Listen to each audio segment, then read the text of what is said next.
Good evening, Graham Rawlins with our Friday edition of News Geelong. Family memories from our days playing in our backyard, kick-to-kick footy with the neighbourhood kids on the front street are all part of the theme of the current exhibition of House and Home at the Geelong Gallery. How many times do we hear the strong and correct call, don't drink and drive? Well, the Surf Coast Shire have taken a further positive step towards continuing to get this important message across to the motoring community. From the world of Geelong sport, Mitch Scoop Cleary brings us the latest sports news, while from the weather world, we will present the Geelong and Surf Coast area weather forecast expected over the next 6 days. The Surf Coast Shire has taken another progressive step in the continued awareness campaign regarding drink driving, with the availability of free breath tests to ensure drivers are right to take the responsibility of venturing onto our community roads. Ian Nichols reports. Well, today News Geelong is at the recently completed Grant Pavilion, part of their surf complex down here on the Surf Coast Highway, and they've launched a very interesting program called Know Your Limits, in which they will be offering community organisations a very special deal to hire free of charge breath testing equipment.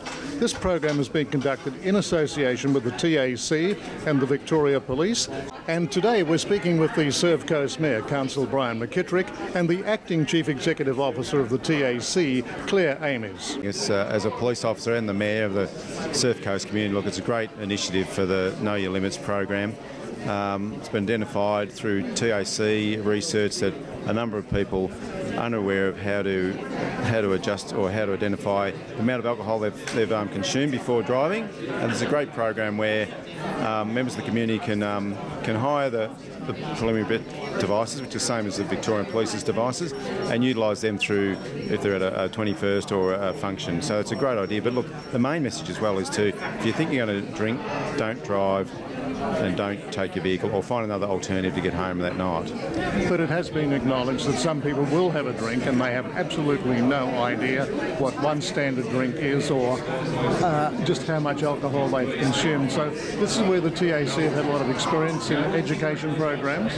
Exactly right. And they've identified that people aren't aware of what a one standard drink is. And look, it also matters on your body weight, a number of other issues, how much hydration you have, and what type of alcohol you're drinking, what sort of glass or container. So this is a great initiative, so people that actually do have one or two drinks can undertake the preliminary breath testing device and then be confident that they're either over or under the legal limit. Well, one of the things we must point out here is they can hire these breath testing kits free of charge from the Surf Coast Shire. Exactly right. Free of charge. There is a deposit in regards to ensuring that the device is returned. But yes, you can go to the Surf World Recreational Centre in near the Surf World Museum and hire them through that facility. And when do you think it might be totally underway? Are we ready to rock and roll? Ready to roll today onwards. So it's immediate from today. So it's a great initiative, and we've launched it today. So it's out and about for our sporting clubs and for social activities. You can hire it straight away. I think it's fantastic when the community comes together with clear community leadership around trying to find innovative ways to work with local community members and visitors to the Surf Coast around reducing road trauma and the road toll in the local area. Have you been involved in a program similar to this anywhere else? No, I haven't personally, but the TAC does run a grants program, a community grants program, where we look to local communities to apply for grants that will work towards the same messaging that the TAC has, whether it's about speeding or drink driving. Yes, well, it's been a very intense advertising campaign the TAC has been running, hopefully getting the message across, and this is just another additive that will possibly help to get that message across as well. I think that it's really important that over 20 years now the TAC has had a message around drink driving, and although we believe it's had a huge impact for Victoria, we know that we can never stop sending that message, and that there's an ongoing new generation of new drivers and people who may not understand the importance of monitoring how much they drink before they drive home. At the Surf Coast Shire offices here in Torquay, this is Ian Nichols for News Geelong. Thank you, Ian.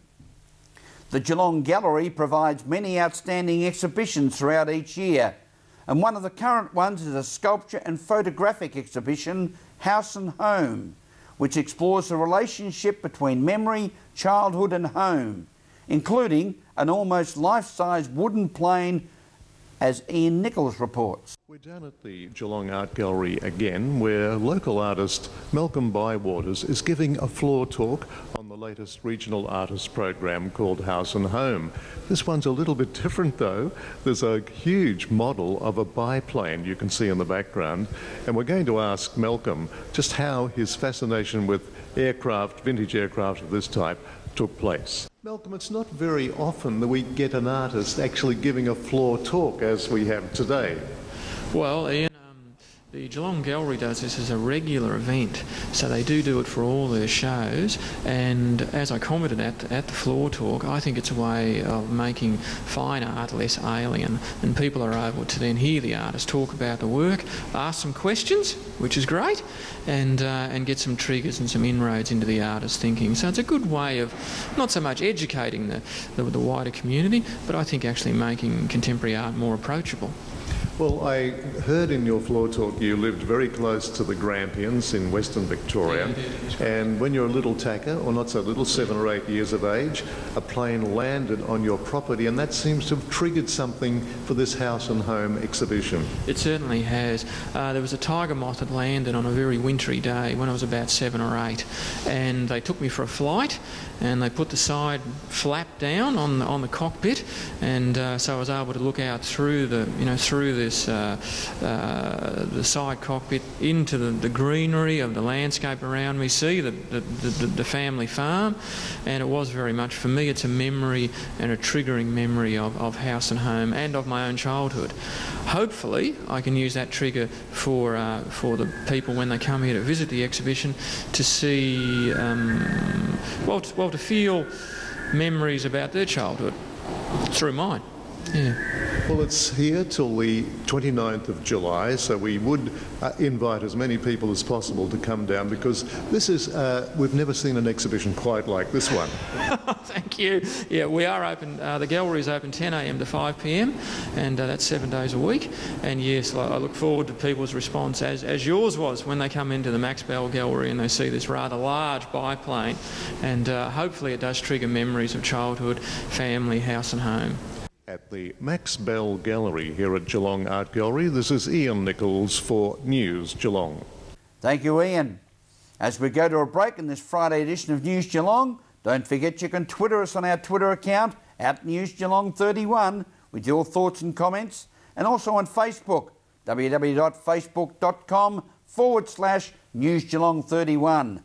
Use both or either of these tools to comment and support us with our Use It or Lose It campaign. We'll return with more news after this.